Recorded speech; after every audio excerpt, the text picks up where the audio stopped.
자, 이제 저희가 두 번째로 한번 좀 넘어가 볼 텐데요. 이 두 번째 인물은 여기에 있습니다. 여기에 네. 있는데. 홍준표 후보와는 굉장히 사이가 좀 좋아지는 것 같은데. 그러게요. 문재인 후보와는 먹구름이 꼈네요. 홍준표 후보와는 굉장히 네. 하트도 하나 딱 그려져 있고요. 근데 문재인 후보와는 막 이 빗방울이 좀 막 비가 내리고 있습니다. 네, 과연 누굴까요? 아마 감을 잡으실 수도 있을 것 같은데 보겠습니다. 네. 잠시 한번 노래 한번 감상해볼까요? 이소라의 청원이라는 노래가 스튜디오에 울렸습니다. 그러니까 보면은 지금 이제 안 후보 같은 경우는 이제 홍준표 지사와는 약간 이제 하트를 저희가 하나 그렸는데요.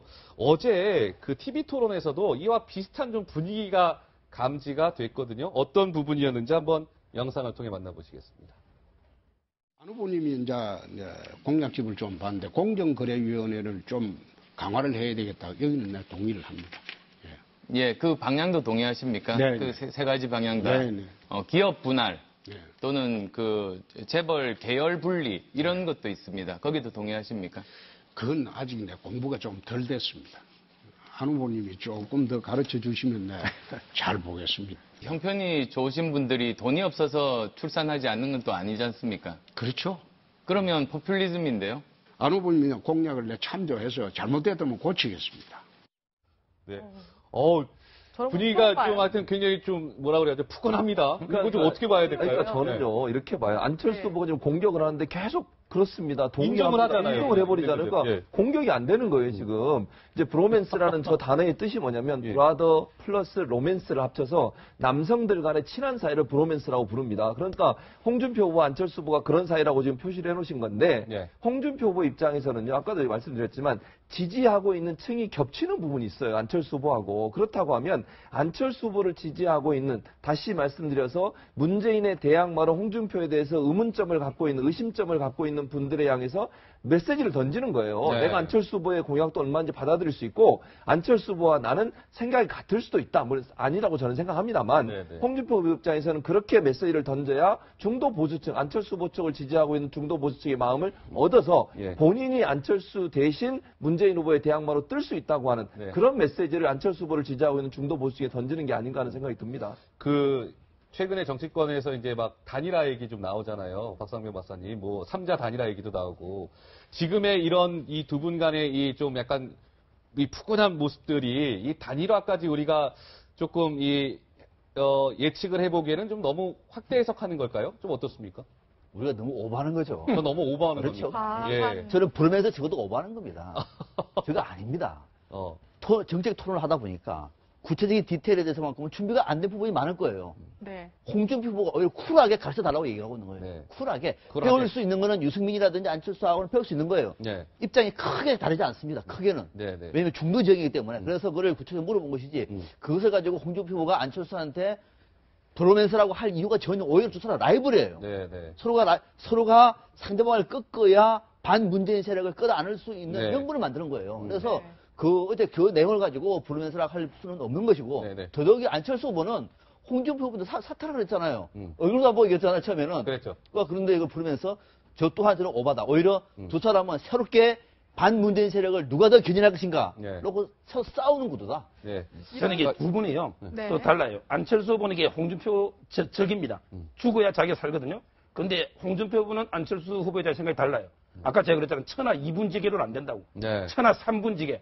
이 말이 안철수 후보가 호남에서 선전해줘야만 홍준표 후보의 당선 가능성이 높아진다. 알겠습니다. 그런 거죠. 근데 이 부분은 좀 어떻게 봐야 돼요? 어제 그 안철수 후보가 사실상 기자회견했잖아요. 그래서 뭐 이제 언론에서는 안철수 후보의 마지막 승부수라는 얘기까지도 나옵니다. 저희가 화면 하나 준비한 게 있는데 어제 굉장히 많은 이야기를 했어요. 국회 책임 총리제 얘기도 했고요. 5월 10일부터 뭐 청와대를 당장에 개혁하겠다. 그래서 민정수석실 폐지하겠다. 개헌 후에 임기 단축도 고려하겠다. 정 의원님, 네. 저 승부수가 좀 먹힐까요? 아니 근데 승부수를 던졌는데 네. 아무도 관심이 없어 보여요. 그게 왜냐하면 이제 여기 긁어달라고 했어요. 근데 긁어주는 사람이 그냥 슬쩍 긁는 거예요. 확 긁어야 되는데 그래야지 시원하잖아요. 네. 그러니까 슬 긁으면 사실 화만 나요. 그래서 제가 볼 때는 그 안철수 후보가 진짜 뭔가를 던지려면은 아주 분명하게 확실하게 임팩트 있게 얘기를 해야 돼요. 예를 들어서 3년 개헌, 예. 만약에 그 분권형 개헌을 내가 꼭 하겠다. 근데 그게 임기 단축 3년이 돼도 나는 그걸 하겠다. 왜? 패권 정치를 막기 위해서는 완충제 역할로 제가 하면서 그거밖에 없다고 생각한다. 이렇게 확실하게 메시지를 던져줘야 되는데 네. 너무나 두리뭉실한 거예요. 두리뭉실하다. 예, 그러니까 제가 볼 때는 좋아하면 좋아한다. 네. 필요하면 필요하다. 이렇게 분명한 메시지를 던질 필요가 있고요. 네. 선거 때까지 계속 그 얘기만 반복하셔야 됩니다. 네. 알겠습니다. 그러면 이 부분은 좀 어떻게 봐야 될까요? 그 김종인 이제 전 대표가 내일 아마 기자회견을 하는 걸로 알고 있습니다. 원래는 어젠가 하려고 했는데 일정이 취소가 됐고요. 이제 내일 기자회견을 한다고 해요. 결국 이 관심은 이제 이 사실상 김종인 전 대표는 안철수 후보를 지지하는 것처럼 이미 지금 언론 보도는 그렇게 나오고 있는데 이 김종인 전 대표가 안철수 후보랑 이렇게 손을 잡게 되면 글쎄요 어떻습니까? 이게 좀 변수가 될 수 있을 거라고 보십니까? 아니면 별 영향이 없을 거라고 보십니까? 그 어떻습니까? 영향이 전혀 없을 수는 없죠. 네. 김종인 이 판을 뒤집을 만큼의 영향이 그만큼의 영향력은 제가 볼 때는 제한적이라고 저는 제한적이다. 개인적으로 생각합니다. 네. 그러니까 안철수 후보가 지금 정미경 의원이 말씀하신 것처럼 뭔가 우리의 그 선거판을 흔들 만큼의 충격적인 메시지를 던졌어야 하는데 그 부분이 없었다는 좀 아쉬운 부분이에요. 그렇다고 하면 선거의 어떤 이슈 자체가 새롭게 바뀔 수 있거든요. 네. 그런데 이슈가 전혀 되지 않고 지금의 형태로 그냥 가는 거예요. 다만 김종인이라는 분을 모셔왔다는 것으로만 끝나버려버리면 그 상태는 상당히 제한적일 수밖에 없어요. 그러면 결국 뭔가 두 분이 만나서 케미를 이루어서 새로운 판을 흔들 만큼의 어떤 메시지를 던져줘야 하는 그 부분이 좀 약했다는 것이 예. 어제 이 기자회견의 문제점이라고 저는 생각을 하고 네. 김종인 그러면 전 대표가 들어와서 과연 안철수와 함께 케미를 이루어서 뭘 해낼 수 있을까? 제왕적 대통령제를 없애기 위해서 그러면 뭐 그 개헌을 통해서 뭔가 네네. 하겠다든지 아니면 3년 임기 단축이라는 걸 명확하게 못을 박든지 이런 부분들이 필요할 텐데 그것도 물론 여러 가지 역풍을 맞을 가능성도 있어요. 네. 3년로 임기를 단축하는 것도 지지단 차이에서는 또 문제가 있을 수 있거든요. 그래서 안철수 후보가 김종인 전 대표를 데려오면서 중도층을 끌어안을 수 있는 여지는 있지만 네. 그거 자체가 지금의 상황으로 보면 판을 흔들 만큼의 그런 파괴력을 갖기에는 좀 제한적이라는 생각이 파괴력은 듭니다. 약간 아니 어려울 근데 것이다. 이제 조금만 말씀드리면 보수의 표심은 아직도 계속 움직여요. 예. 마음을 잡지 못하고 있어요. 만약에 지금 현재 지지율 1위인 문재인 후보 대통령 가능성이 높다면 차라리 그냥 안철수 후보를 다 밀어서 네. 3년 기다리고 다시 선거 치르겠다. 이렇게 보수가 생각한다면 좀 입장이 달라질 수 있을 거라고 네. 저는 생각하는데 김종인 대표가 통합 내각을 정말 링컨 대통령이 그 전쟁 때 말하자면 정적이요. 정적도 수용해서 전부 다 내각을 구성하지 않습니까? 네, 네. 나라가 풍전등화 지금 이제 집이 갈라지게 생겼으니까 네. 그러니까 그럴 정도로 아주 정말 새로운 그런 내각의 그 발표를 입장을 하면 제가 볼 때는 마지막까지 이게 끝난 게 아니다 이렇게 보여집니다. 상황에 따라서는 굉장히 큰 변수도 될 수 안철수 있다는 후보는 말씀이시고. 이왕 할 얘기면 좀 임팩트하게 하지라고 하는 얘기는 통할 것 같아요. 네. 그러니까 그런 정치 성향을 갖고 있는 인물이 아닌 것 같아요, 안철수 후보는. 네. 그러니까 굉장히 중요한 얘기를 한 거거든요. 이제 대통합 정부 로드맵에 들어갔습니다. 오늘 김종인 전 대표가 지금 대구에 있어요. 대구에 인재를 찾으러 갔습니다. 아, 인재를 찾으러 갔습니까? 그런데 김종인 왜? 대표가? 호남 같은 경우는 인물들이 많이 나와 있습니다. 네네. 충청도 나와 있습니다. 네. 다른 정당에 다 있습니다. 그런데 대구 같은 경우에는 자유한국당이잖아요. 자유한국당의 친박 인사들은 배제하겠다고 이미 안철수 후보가 얘기를 했어요. 탄핵에 반대했던 여러 번 사람들, 얘기했었죠. 그다음에 친문 패권은 안 된다. 안 된다. 그러니까 그쪽에는 자유한국당이 그 지역의 핵심 정당이기 때문에 그걸 빼야 되잖아요. 네. 그래서 직접 내려간 거예요. 대구 일부러 내려갔는데 그래서 아마 내일 정도 좀 의미 있는 예. 발표를 할 것 같아요. 아, 중요한 거는 지금 김종인 전 대표한테 기대하고 있는 것은 뭐냐면은 새 정부의 안정감과 네네. 부유하고 있는 합리적인 보수 세력의 지표를 네. 김종인 전 대표가 던질 수 있다는 겁니다. 네. 내일. 그러면은 통합정부라고 얘기하는 것은 다시 말하면은 문재인과는 반대되는 다수의 중도 보수 세력을 끌어안을 수 있는 일종의 네. 마중물이 되는 거예요. 네네. 이거는 의미하는 바가 적지가 않은 거죠. 알겠습니다. 김종인 전 대표가 내일 기자회견을 한다고 하니까 어떠한 메시지를 내놓는지 저희가 좀 잘 봐야 될 필요가 있을 것 같습니다. 자, 세 번째로 한번 좀 넘어가 보겠습니다. 세 번째 인물은 이 스티커 안에 숨겨져 있는데요. 자, 보시면 문재인 더불어민주당 후보와는 이제 굉장히 좀 이제 구름이 좀 끼어 있는 거 보니까 별로 이렇게 사이가 좋지는 않은 분인 것 같아요. 예. 한번 보겠습니다. 세 번째는 뜯어보겠습니다. 유승민 바른정당 후보입니다. 발걸음이라는 노래군요. 예. 자, 이 문재인 후보와 유승민 후보는 이제 저희가 구름을 좀 표현해 봤는데 유승민 후보 입장에서는 이제 그 내부 지방 문제를 단속하는 것이 무엇보다 좀 가장 시급해 보이기도 합니다. 그것 때문에 고민도 많을 텐데 일단 먼저 당내에서 이 또 탈당을 해서 자유한국당에 입당한 의원이 있지 않습니까? 다름 아닌 이은재 의원인데 이은재 의원의 목소리를 한번 들어보도록 하겠습니다. 저는 오늘 바른정당을 떠나 자유한국당 홍준표 후보를 지지하고자 합니다. 무엇보다도 좌파의 집권을 지지하기 위해서는 분열된 보수가 다시 하나로 합쳐야 하기 때문입니다. 저는 애초부터 이 홍준표 후보가 자유한국당의 후보가 되는 순간부터 저는 마음적으로 홍준표 후보를 지원을 해야 되겠다는 생각은 하고 있었습니다. 홍 후보하고는 직접 통화는 안 했지만 사모님하고는 제가 굉장히 절친입니다. 그래서 사모님하고는 수시로 통화를 했고요. 네, 바른정당을 탈당해서 이제 자유한국당에 입당한 이은재 의원인데 서정욱 변호사 하실 말 있으시다고요? 저는 이게 이은재 의원의 저 행동이 정말 이게 철새라도 너무 심한 철새 같아요. 왜냐하면 이게 개인적인 사모하고 친분 때문에 정치란 게 대의하고 명분이잖아요. 그럼 이게 왜 탈당했고 다시 이게 왜 복당한지 설명이 안 돼요. 그래서 저는 이게 바른당이 예를 들어 이게 후보를 민주적으로 선출했으면 최선을 다하게 밀어주보고 그래도 안 되면 이게 비판하거나 뭐 단일한 논의는 노는데 예를 들어 이 바른당이 부산의 유시차가 아까 이야기했지만 2대밖에 없대요. 네. 김세현 의원이 개인적으로 한 대, 여기 다른 위원장이 한 대. 평균 재산이 77억입니다. 네. 근데 왜 그렇게 저는 소극적으로 운동을 열심히 안 하는지 정말 이게 정의당을 benchmark 해야 된다. 정의당보다 이게 의석이 몇 배 많습니까? 근데 이 지지율이 더 낮다는 게 과연 유승민 후보의 잘못입니까? 네. 저는 이게 전 당직자들이 네. 반성해야 된다 봅니다. 네. 일단 이은재 의원은 탈당을 하면서 그 이후로 바른정당하고 자유한국당하고 그렇게 가치에 대해서 좀 차이를 못 느꼈다 이런 말을 하고 있는데 일단 유승민 후보 입장에서는 오늘 뭐 그러니까요. 노코멘트 하긴 했지만 그래도 타격은 불가피할 것 같아요. 이게. 그렇죠. 근데 계속 저는 이은재 의원의 말이 이해가 안 돼요. 어떻게 자유한국당하고 바른정당하고 차이를 못 느낀다는 말을 합니까? 바른정당이 나올 때 무슨 정신과 자세로 나왔습니까? 네. 친박 패권주의 깨겠다고 나온 거 아닙니까? 최순실 박근혜 게이트를 보호하고 감싸는 사람들에 대한 비판의식을 갖고 나와서 탄핵에 협조해서 탄핵까지 시켰던 정당입니다. 그런 정당의 가치관을 자기는 어떤 마음으로 나왔는지 모르겠어요. 그냥 본인이 따르는 어떤 패권의 어떤 한 주인, 그분 따라가서 그냥 발걸음 따라가는지 모르겠지만 저런 식으로 돌아가는 게 과연 네. 국민들한테 어떻게 보이겠습니까? 네. 철새를 넘어서요. 저분은 명분도 없을 뿐만 아니라 왜 국회의원을 하는지 모르겠어요. 네. 저런 식으로 할 것 같으면. 아니, 자기가 명분이 있어 나왔다고 하면요. 그 명분이 그대로 있는 상태에서 또 들어간다는 거 말이 안 되는 거 아니겠습니까? 네, 네. 친박 청산 안 됐잖아요, 지금.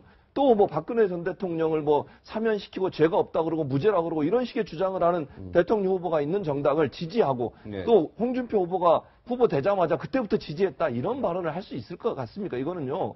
정치인으로서 정말 지조도 없으시고 네. 명분도 없으신 그런 태도라고 봅니다. 근데 국회의원들이요, 국민들이 생각하는 것처럼 그렇게 그 나라를 생각하고 막 그러지 않아요. 왜냐하면 그 다음 국회의원 때 공천받을 생각을 다 하고 있는 거예요. 그래서 저는 사실은 어릴 때 역사 공부를 하면서 아니 어떻게 일제 36년 왜 어떻게 일본한테 나라를 저렇게 금방 넘겨주나 이렇게 생각을 했는데 그게 정치를 하면 할수록 이해가 돼요. 왜? 정치하는 사람들이 진심으로 나라를 걱정하나? 네. 그렇지 않습니다. 대부분은 그 다음 국회의원 어떻게 하나?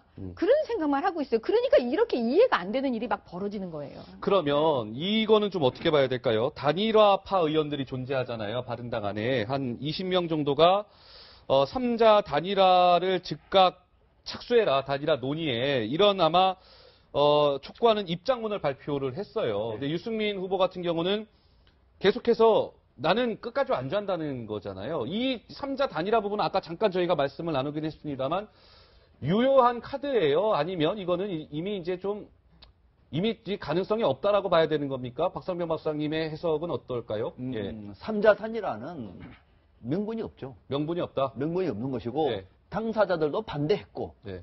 일부 정치인들이 그런 얘기를 했습니다만 그마저도 논의가 잘 안 됐고 네. 안 됐고 자 그러면 앞으로는 3자 단일화는 이건 별 의미가 없어요. 예. 오히려 더 크게 보면은 3자 단일화가 아니라 특정 후보들이 중도에 네. 자신을 던질 수는 있는 거죠. 당을 위해서. 그러니까 쉽게 말하면 바른정당 같은 경우에는 유승민 후보는 대선이 끝나고 나면은 이제 후보로서 끝납니다만은 바른정당은 보수의 새 희망 네. 일구지 않을까요? 사실 해야 됩니다. 그럼 이 정당은 계속 가야 되고 내년에 지방선거 내야 돼요. 네. 또 새 정부하고 뭔가 또 정책적인 연대라든지 또는 경쟁을 해야 할 그 상황이기 때문에 정당이 더 중요한 거죠. 정당 가야 되기 때문에. 그래서 네. 현실적인 지금 고민은 할 수밖에 없을 것 같은데 그 방식을 이제는 상층부의 정치인들이 하기에 이미 늦어버렸다. 늦었다. 그러면 단일화는 어떤 방식으로 될 것 같으냐? 네. 저는 국민의힘에서 될 것이다. 왜? 네. 대통령 선거 제도 때문에. 네. 그것이 단일화가 문재인 대 홍준표가 될지, 문재인 대 안철수가 될지는 모르겠으나 네. 상당 부분 단일화 될 것이다. 어. 그래서 안 되는 후보 쪽은 오히려 지금의 지지율보다 훨씬 더 낮은 지지율이 넣을 것이고 네. 될 수 있는 쪽으로 표가 몰리면서 사실상 단일화 될 가능성이 저는 없다. 네. 이렇게 봅니다. 알겠습니다. 정 의원님은 좀 어떻게 그 단일화가 관련돼서 이제 열흘 앞이기 때문에요. 굉장히 막 물밑에서 움직임이 지금 막 굉장히 분주하게 움직임이 있을 거란 말이에요. 이거 좀 어떤 식으로 결론이 날까요? 이 3자 단일화가 네. 나오게 된 게 결국에는 문재인 후보 대 반문재인, 반문. 이 구도에서 지금 나온 거예요.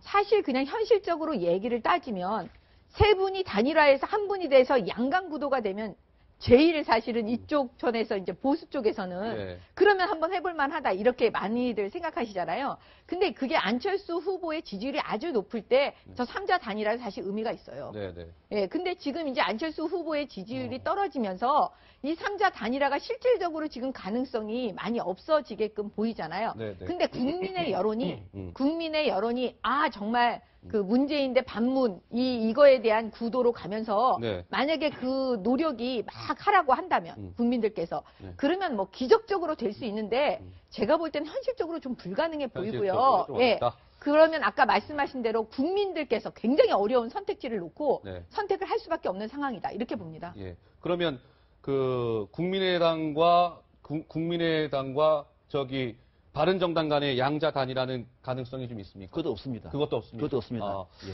알겠습니다. 단지 바른정당을 유승민 후보를 지지하는 사람들, 안철수 후보를 지지하는 사람들, 저는 홍준표를 지지하는 예외는 아니라 봐. 이분들이 막판에 어떤 선택을 할 것인가. 그러니까 네. 그것을 저는 부유하는 보수층이라고 얘기를 합니다. 이분들이 마지막에 어떤 전략적인 선택을 할 것인가 굉장히 큰 변수로 남아있는 것이고 그 변수 속에서 앞서 말씀드린 김종인 카드는 상당히 의미가 있다 이렇게 해석을 하고 있는 겁니다. 알겠습니다. 자, 유승민 후보 얘기가 나오면 빠지지 않고 늘 등장하는 사람이 있습니다. 유승민 후보의 딸이죠. 유담 씨가 그 유훈동이라고 또 이제 오빠가 그러니까 유승민 후보의 아들이죠. 네. 후보의 아들이죠. 네. 그 유훈동 또 유담 씨가 성시현 앵커 유튜브에 뭐 그 영상을 하나 올렸다면서요? 네, 바로 유승민 후보를 응원하는 영상인데요. 네. 그 유승민 후보의 대표 유세곡 있잖아요. 샤샤샤. 샤를, 숫자 4를 패러디해서 만든 샤샤샤를 지금 춤을 직접 추면서 응원하고 있는 모습인데 지금 제가 댓글들을 살펴봤거든요. 네. 그러니까 딸부로 들어왔다가 아들분이 더 귀여우셔가지고 눈길이 간다는 말이 많이 달려있더라고요. 네. 유승민 후보가 굉장히 흐뭇할 것 같아요. 네, 아빠 사랑해요라고 외치면서 저 모습 보니까 이게 심상정 후보 말이 생각나는데 그 아들도 이게 상당히 훈남이었잖아요. 근데 며느리값만 많이 생기고 지지율이 안 오른다고 한탄하던데. 네. 근데 심상정 후보 많이 올랐거든요. 저는 이게 정말 저 따님도 아들도 귀엽잖아요. 그럼 이게 그 며느리값이나 사위값만 오른 게 아니고 정말 이게 지지율이 좀 올랐으면 좋겠어요. 그래서 저 그런 거와 관련해서 유승민 후보가 직접 이야기한 게 있어요. 심상정 후보 아들 이야기하면서 이렇게 유승민 후보도 또 얘기한 게 있는데 유승민 후보가 뭐라고 얘기했는지 한번 들어보시겠습니다. 여기 후보님 따님 지지자분들 사이가 누가 제일 괜찮으냐면 다 잘났는데. 있습니다. 내가 잠깐만 이 사진 찍어 따라서 뭘 보내줘.